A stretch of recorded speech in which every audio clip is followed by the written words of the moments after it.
children, welcome to science class. So today we are going to see a new lesson in chemistry, lesson number 12, periodic classification of elements. Periodic classification of elements. So this is the unit number 12, periodic classification of elements. In this first we see the introduction part. So in introduction, we live in the world of substances with great diversity. So diversity அப்படின்னு சொல்லும்போது different. So அதாவது நம்ம வந்துட்டு இந்த உலகத்தில் வாழ்ந்துட்டுருக்கோம், நிறைய substances இருக்குது, அந்த சப்ஸ்டன்சஸ்லேயும் டிஃப்ரெண்ட் வெரைட்டிஸ் இருக்குது, அதை தான் சொல்கிறாங்க. So diversity means here different வெரைட்டிஸ்ன்னு சொல்லலாம். So we live in the world of substances with great diversity. Substances are formed by the combination of various elements. அதாவது ஒரு பொருள் உருவாகணும் அப்படின்னா, அந்த சப்ஸ்டன்ஸ் உருவாகணும் அப்படின்னா அதில் வந்துட்டு நிறைய எலமெண்ட்ஸ் வந்து கம்பைன் ஆகி தான் ஒரு சப்ஸ்டன்ஸ் உருவாகுதுன்னு சொல்கிறாங்க. So we live in the world of substances with great diversity. Substances are formed by the எப்படி உருவாகுதுமா? By the combination of various elements. All the elements are unique in their nature and property. So இப்போ element அப்படின்னு சொல்லும்போது example hydrogen, helium, lithium, copper, aluminium. So இந்த மாதிரியான அதாவது அந்த element and compounds நம்ம already அந்த லெசனில் பார்த்துருக்கோம் இல்லைங்களா, போன லெசனில். எலமெண்ட் அப்படிங்கிறதுனா அது மட்டும்தான் இருக்குது. இப்போ காப்பர்னா காப்பர் ஆட்டம்ஸ் மட்டும்தான் அதில் இருக்கும், அதில் எந்த காம்பினேஷனுமே இருக்காது. ஆனால் சப்ஸ்டன்சஸ் அப்படின்னு சொல்லும்போது நிறைய எலமெண்ட்ஸ் கம்பைன் ஆகி உருவாகிறது தான் சப்ஸ்டன்ஸ் அப்படின்னு சொல்கிறோம். ஸோ அப்போ all the elements are unique. யூனிக்னா தனித்துவம் வாய்ந்த அப்படின்னு அர்த்தம். யூனிக்னா தனித்துவம் வாய்ந்த. எதில் அது தனித்துவம் வாய்ந்ததாக இருக்குது அப்படின்னா அதோட நேச்சர், அதாவது இயற்கை தன்மை, இயற்கையிலே அது உருவாகிற தன்மை, அண்ட் அதோட ப்ராப்பர்ட்டி, அதோட பண்புன்னு சொல்லலாம், இல்லை குணம் சொல்லலாம், அது மாதிரி. ஸோ அப்போ இது எலமெண்ட்ஸ் வந்துட்டு எப்படி இருக்குது? All the elements are unique. அதாவது எல்லா எலமெண்ட்ஸ், ஒவ்வொரு எலமெண்ட்டுக்கும் ஒரு தனித்துவம் இருக்குது. இன் தேர் நேச்சர் அண்ட் ப்ராப்பர்ட்டி, அதோட ப்ராப்பர்ட்டிலேயும் நேச்சர்லேயும் தனித்துவமாக இருக்குது, தனித்துவம் வாய்ந்ததாக இருக்குது அப்படின்னு சொல்கிறாங்க. இது elements. So to categorise these elements, அப்போ இந்த மாதிரி கிடைக்கக்கூடிய எலமெண்ட்ஸை நம்ம அதாவது கேட்டகரைஸ் பண்ணுறோம், எந்தெந்த கேட்டகரியில் இது எலமெண்ட்ஸ் இருக்குது அப்படின்னு. So to categorise these elements according to their properties, அதோட ப்ராப்பர்ட்டிஸை பேஸ் பண்ணி, அதாவது கெமிக்கல் ப்ராப்பர்ட்டிஸ், ஃபிசிக்கல் ப்ராப்பர்ட்டிஸ், அதோட atomic weight, atomic mass, atomic size, இதெல்லாம் வச்சு அதோட ப்ராப்பர்ட்டிஸை பேஸ் பண்ணி எலமெண்ட்ஸை வந்துட்டு கேட்டகரைஸ் பண்ணுறாங்க. So to categorise these elements according to their properties, scientist started to look for a way. அதாவது அந்த எலமெண்ட்ஸை அரேஞ்ச் பண்ணுறதுக்கு, அரேஞ்ச்னா கேட்டகரைஸ் பண்ணுறதுக்கு அவங்க வந்துட்டு முயற்சி செஞ்சுட்டே இருக்காங்க. சயின்டிஸ்ட் வந்துட்டு அந்த எலமெண்ட்ஸை எப்படி அரேஞ்ச் பண்ணலாம் அப்படிங்கிற முயற்சியில் ஈடுபட்டுகிட்டே இருக்காங்க அப்படிங்கிறது தான் இந்த first. So we live in the world of substances with a great diversity. Substances are formed by combination of various elements. Substances வந்துட்டு வேரியஸ் எலமெண்ட்ஸ் இணைஞ்சு உருவாகிறது தான் substances. All the elements are unique, தனித்துவம் வாய்ந்தது. ஒவ்வொரு எலமெண்ட்டுக்கும் எப்படி எல்லா மனிதர்களும் ஒரே மாதிரி இருப்பாங்களா அப்படின்னா கண்டிப்பாக கிடையாது.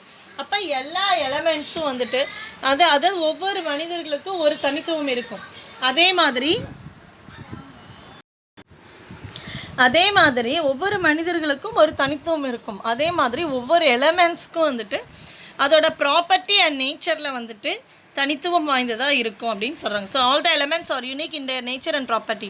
To categorise these elements according to their properties, அதோட ப்ராப்பர்ட்டிஸை பேஸ் பண்ணி அந்த எலமெண்ட்ஸை கேட்டகரைஸ் பண்ணுறதுக்கு சயின்டிஸ்ட் வந்துட்டு started to look for a way. அதுக்கான வழிகளை வந்து அவங்க ஸ்டார்ட் பண்ணிட்டாங்க, அதாவது அதுக்கான கண்டுபிடிப்புகளை வந்து அவங்க தொடங்கிட்டாங்க அப்படின்னு சொல்கிறாங்க.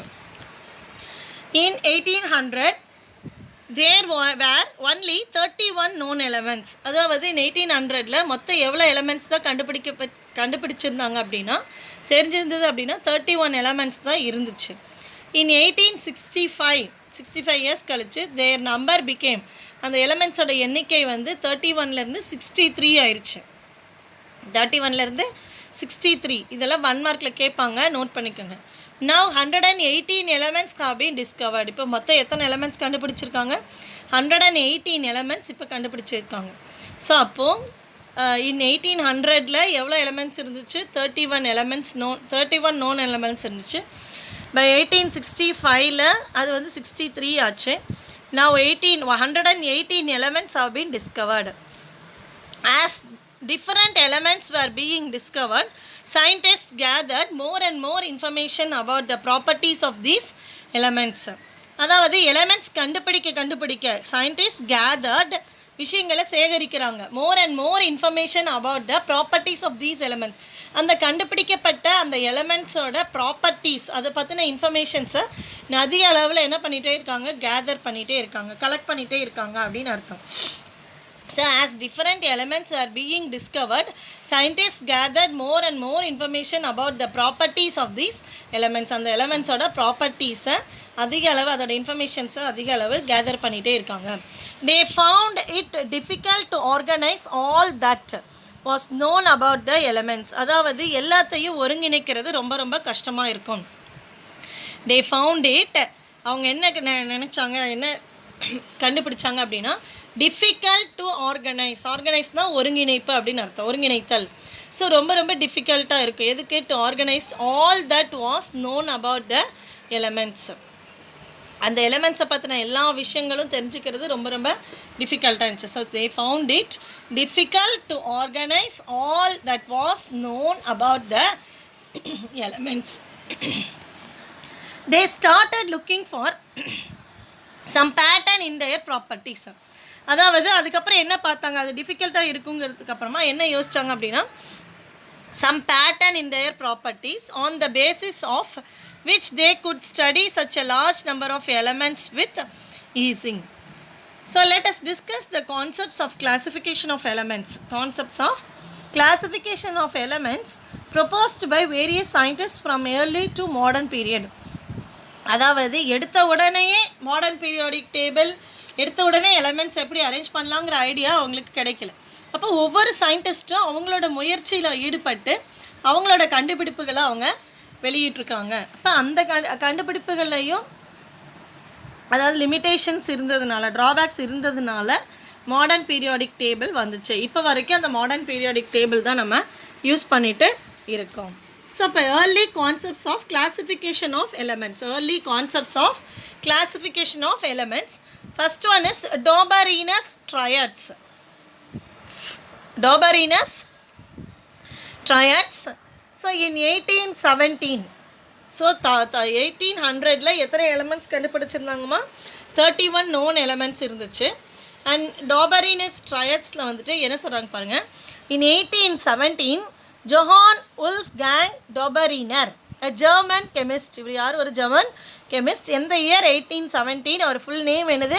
Johan Wolfgang Dobereiner. அவர் ஒரு ஜெர்மன் கெமிஸ்ட்.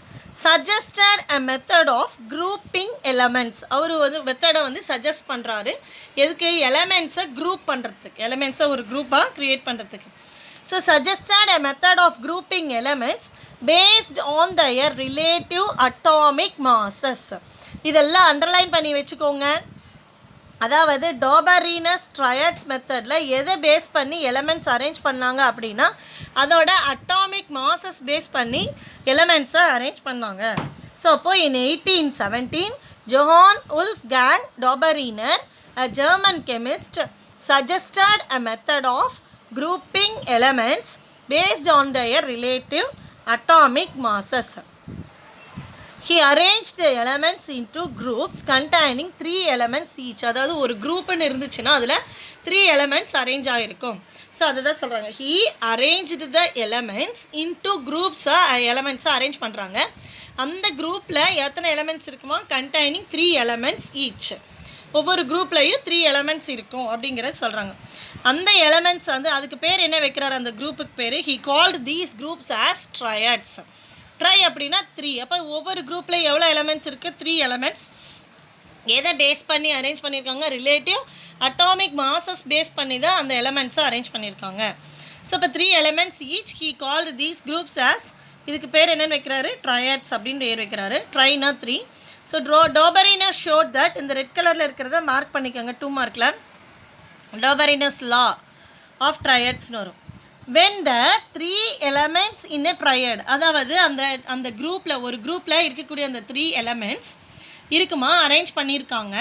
அதோட அட்டாமிக் மாஸ் வந்துட்டு அசெண்டிங் ஆர்டரில், அதாவது கம்மியிலேருந்து அதிகமாக அசெண்டிங் ஆர்டரில் அட்டாமிக் மாஸஸ் பேஸில் எலமெண்ட்ஸை அரேஞ்ச் பண்ணியிருக்காங்க.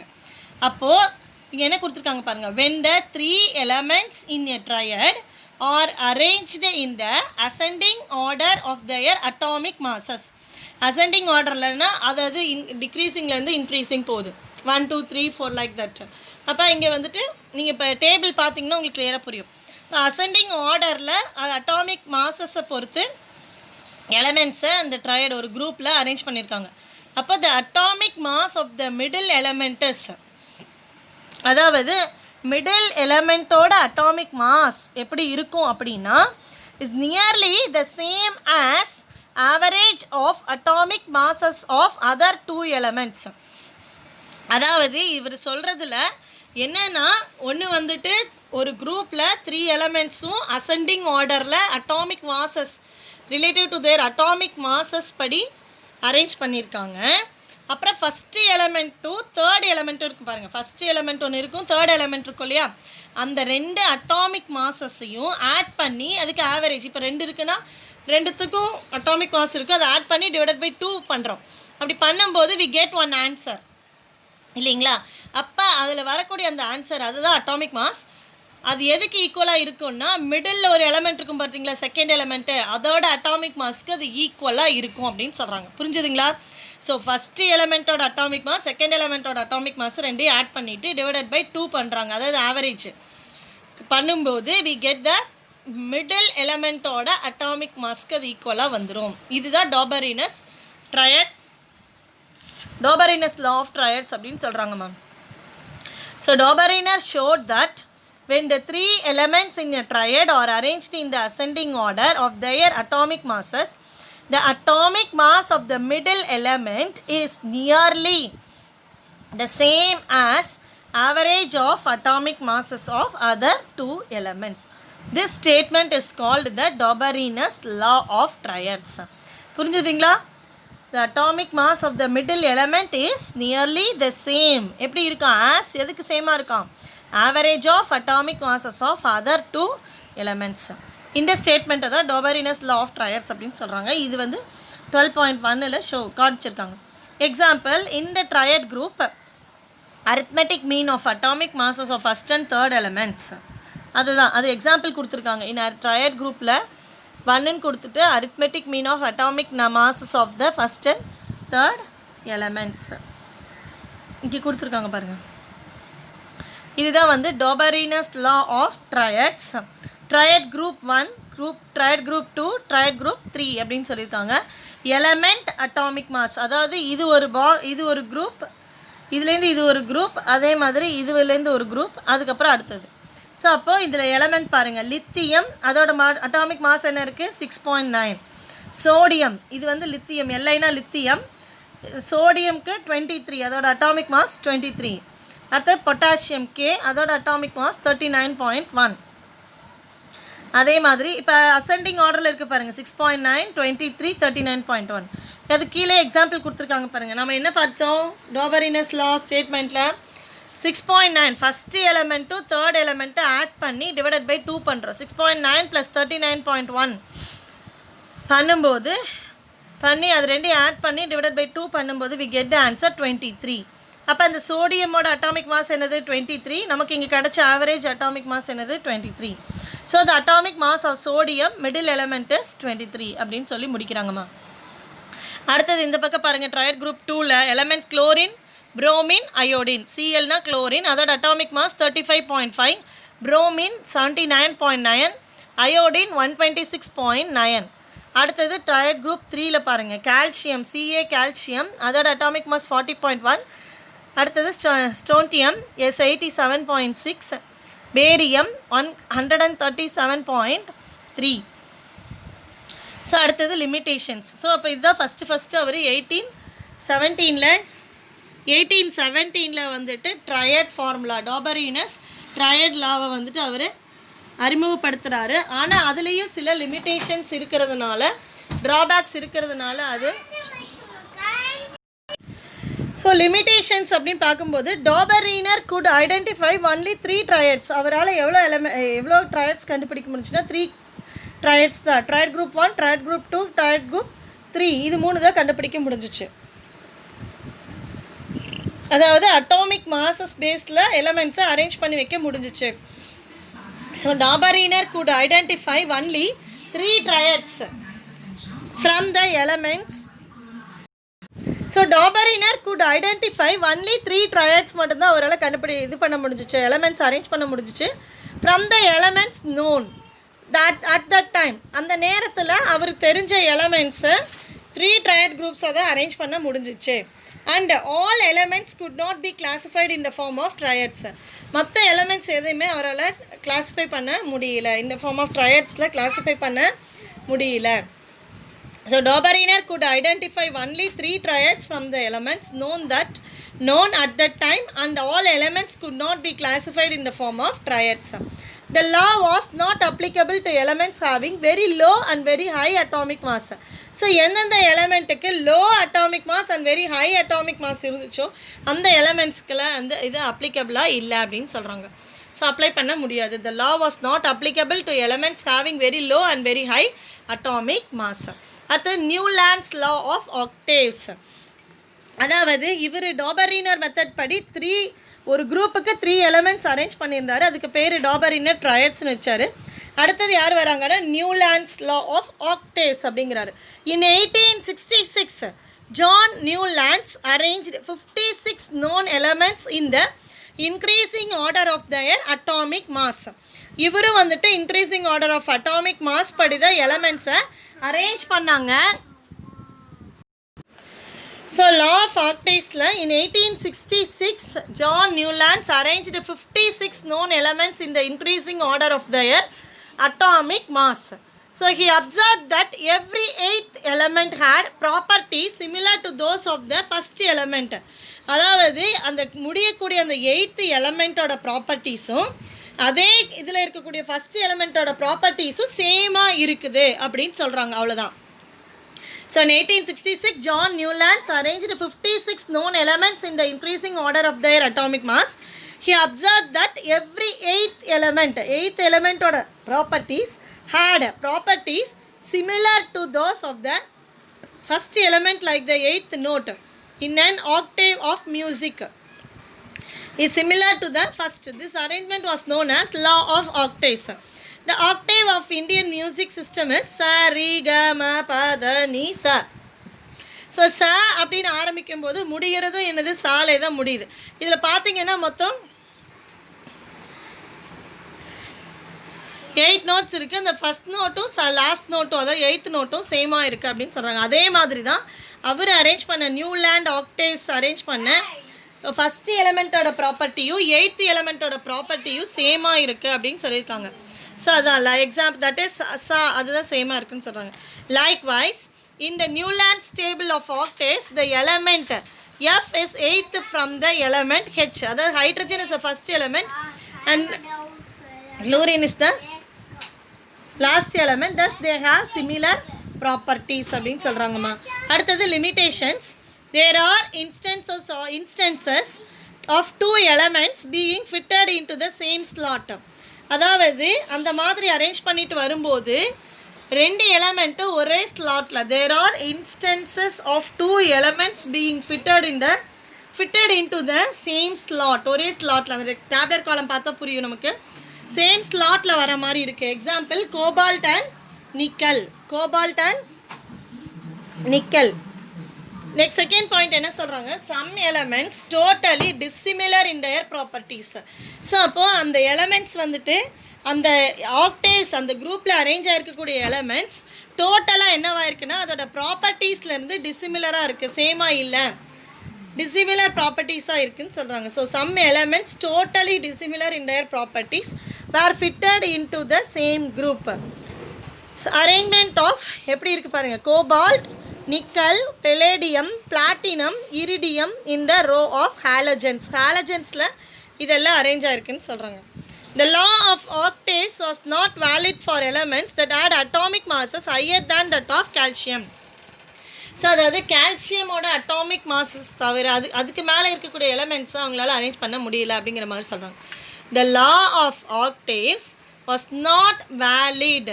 அதாவது அவரோட அந்த லா ஆஃப் ஆக்டேவ்ஸ் வந்துட்டு மற்ற எலமெண்ட்ஸ், அதாவது கால்சியம் அதுக்கும் அதிகமான அட்டாமிக் மாசஸ் கொண்ட எலமெண்ட்ஸ்க்கு வந்துட்டு அது வேலிடாக இல்லை அப்படின்னு சொல்கிறாங்க. So the law of octaves was not valid for elements that had atomic masses higher than that of calcium. அடுத்தது Newland's table was restricted to only. Newland's table was restricted. Newland's table was restricted to only 56 elements. அவர் அந்த டேபிளில் வந்துட்டு மொத்தம் 56 elements தான் arrange பண்ண முடிஞ்சது and did not leave any room for new elements. அதாவது புதுசாக கண்டுபிடிக்கக்கூடிய எலமெண்ட்ஸ்க்கு அரேஞ்ச் பண்ணுறதுக்கு இடம் எதுவும் இல்லை அந்த மாதிரி சொல்லியிருக்காங்க. So Newlands table was restricted to only 56 elements and did not leave any room for new elements. So discovery of inert gases, neon, argon at later stage made the 9th element similar to the first one. So அதுக்கப்புறம் கண்டுபிடிச்ச inert gases neon, argon அது எல்லாமே 9th எலமெண்ட்டாக வந்துட்டு அதில் ஃபிட்டாக இருந்துச்சு. அந்த element வந்து எதுக்கு சிமிலராக இருந்துச்சுன்னா ஃபஸ்ட்டு ஒன்றுக்கு சிமிலராக இருந்துச்சுன்னு சொல்கிறாங்க. So discovery of inert gases at later stage made the 9th element similar to first one. So example neon between fluorine and sodium. Neon வந்து எதுக்கு இடையில இருந்துச்சுன்னா ஃப்ளூரினுக்கும் சோடியமுக்கும் இடையில இருந்துச்சு. இதில் ஃப்ளூரினும் நியான் அது வந்துட்டு கேஸ் அப்படின்னு சொல்கிறாங்க. ஸோ நியான் எதுக்கு இடையில இருந்துச்சா ஃப்ளூரினுக்கும் சோடியமுக்கும் இடையில இருந்துச்சுன்னு சொல்கிறாங்க. ஸோ அப்போ அந்த லிமிட்டேஷன்ஸ் படிச்சுக்கோங்க. 2 மார்க்கில் 3 மார்க்கில் கேட்பாங்க. ஸோ இது வரைக்கும் எடுத்தது புரிஞ்சுதுங்களா? Newlands law of octaves. So இப்போ லிமிட்டேஷன்ஸ் வரைக்கும் புரிஞ்சுதுங்களா? ஸோ நெக்ஸ்ட்டு கிளாஸில் நம்ம மெண்டலீவ்ஸ் பீரியாடிக் டேபிள் பார்க்கலாம். So thank you children.